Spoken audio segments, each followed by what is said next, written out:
मैं आपको हकीकत से बताता हूँ कि केपी को फौज से ज़्यादा पुलिस की ज़रूरत है और पुलिस के अच्छा आने की ज़रूरत है। और जो आपने शहादतें दी हैं पिछले 2 सालों में वो फौज भी नहीं दे सकी, और जो आपने काम किया वो हमसे बेहतर किया। मैं खोल के हर जगह ये बात करता हूँ, आप लोगों की ड्यूटी हमसे सख्त है, आप लोगों का जज्बा जो है हमसे ज़्यादा है। और ये याद रखें कि ये आपका प्रॉब्लम, इसको आपने ठीक करना है ईमानदारी के साथ।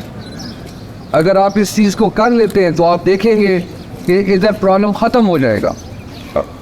ये जो बड़े बड़े ऑपरेशन थे, जो फौज का काम है, वो ख़त्म हो जाए, छोटा मोटा चलता रहे। तो अगर पुलिस और लोग ये अपनी जगह पे कायम रहे तो ये कोई नहीं। और जितना इस प्रोविंस के अंदर मैं आपको बता रहा हूँ कि जितना ज़ोर है, जितने इसके खूबसूरत लोग हैं, जो ये खूबसूरत इलाके हैं, और जहाँ पर जितने मौके यहाँ पर मौजूद है, किसी और में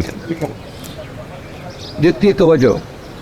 तो sir, chief of army staff के तरफ से केपी पुलिस को 100 मिलियन के इनकी परफॉर्मेंस की बहुत शुक्रिया, बहुत शुक्रिया।